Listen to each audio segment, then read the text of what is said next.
Selamat datang di channel Bugar Alami, yuk kita sehat bersama. Oke, mari kita mulai. Pernah dengar nggak sih? Katanya kalau kena kanker, nasi putih itu haram hukumnya. Beneran harus stop makan nasi sama sekali gitu? Yakin itu solusinya? Jawabannya, ternyata nggak sesimpel itu loh. Dan ini penting banget, karena kalau kita salah kaprah, risikonya justru bisa lebih besar. Yuk kita bongkar bareng-bareng. Kita mulai dari mitos paling besarnya dulu ya. Anggapan bahwa semua karbohidrat itu jahat dan jadi makanannya sel kanker. Wah, ini penyederhanaan yang bahaya banget loh. Gini deh, biar gampang, nggak semua karbohidrat itu diciptakan setara. Ada tim karbo jahat, kayak nasi putih, roti, kue-kue manis, yang begitu masuk badan, wush, langsung bikin gula darah kita meroket. Tapi ada juga tim karbo baik, contohnya sayuran, nasi merah, atau kacang-kacangan. Mereka ini melepaskan energinya pelan-pelan, lebih kalem, dan jauh lebih aman. Jadi jelas ya, musuh sebenarnya itu bukan karbohidratnya, tapi lonjakan gula darah yang super cepat. Nah, kenapa sih ini krusial banget? Begini penjelasannya. Coba kita bayangin cara kerja alat PET scan. Waktu kita makan karbo jahat tadi, gula itu kan langsung banjir di aliran darah. Nah, tebak siapa yang paling rakus dan paling cepat nyerobot gula ini? Betul, sel kanker.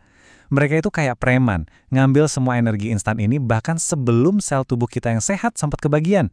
Tapi tunggu dulu, ini baru setengah dari ceritanya. Memberi makan sel kanker itu satu hal, tapi ada bahaya lain yang jauh lebih licik dan tersembunyi. Nah, disinilah kebanyakan orang keliru. Saat gula darah melonjak, tubuh kita kan mengeluarkan insulin untuk menurunkannya. Masalahnya, insulin ini nggak datang sendirian. Dia bawa temennya, namanya IGF-1. Ini adalah hormon pertumbuhan. Anggap aja IGF-1 ini seperti kita ngasih pupuk ke sel kanker. Jadi kebayang nggak? Kita nggak cuma ngasih mereka makanan, yaitu gula, tapi sekaligus ngasih pupuk, yaitu IGF-1, supaya mereka tumbuh makin subur. Ini serangan ganda. Coba deh, jujur sama diri sendiri.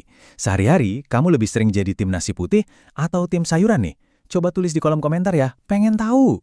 Oke, setelah tahu masalahnya, sekarang kita bahas solusinya dong. Gimana sih strategi makan paling cerdas untuk menghadapi situasi ini? Tenang, ada satu trik super simple tapi dampaknya luar biasa dan ini bisa langsung kamu praktekkan mulai dari makan siang nanti. Kuncinya cuma satu, ubah urutan makan kamu. Simple banget kan? Mulai sekarang, selalu makan sayuran dulu. Serat di dalamnya itu akan bekerja seperti lapisan pelindung di perut kita yang bikin penyerapan gula nanti jadi lebih lambat. Setelah itu, baru deh lanjut ke protein dan lemak, misalnya ayam atau ikan. Ini bikin kenyang. Nah, yang paling terakhir, baru makan karbohidratnya. Dengan cara ini, pas nasi masuk, lonjakan gula darahnya bisa ditekan drastis. Gampang kan? Oh iya, sebagai bonus, waspada juga ya sama yang namanya 3 putih, nasi putih dan tepung putih. Selain itu, Badan Riset Kanker Dunia juga mengingatkan kita untuk hati-hati dengan daging olahan seperti sosis dan juga daging merah. Oke, urusan karbohidrat sudah jelas ya. Sekarang kita pindah ke area kebingungan lainnya, vitamin C. Ini sebenarnya teman atau justru bisa jadi lawan sih? Ada seorang peneliti kanker ternama pernah menegaskan, berpikir bahwa kanker bisa ditaklukkan hanya dengan vitamin C adalah sebuah omong kosong.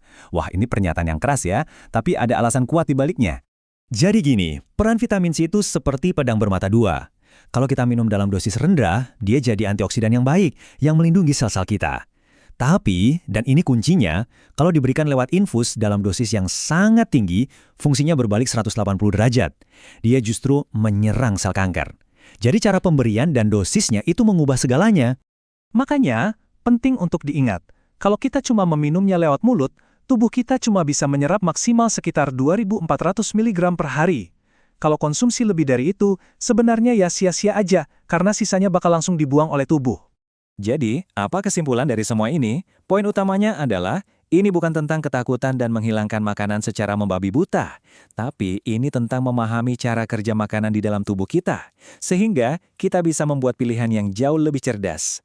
Kalau kupasan singkat ini bermanfaat buat kamu, coba deh bagikan ke orang yang kamu sayangi. Oh iya, mitos makanan apa lagi nih yang menurutmu perlu kita bongkar bareng-bareng? Tulis idemu di kolom komentar ya. Dan pastikan kamu subscribe dan nyalakan loncengnya. Karena di kesempatan berikutnya kita akan bahas apakah pemanis buatan itu benar-benar sebahaya itu. Sampai jumpa! Jangan lupa klik subscribe dan like video, serta aktifkan lonceng notifikasi.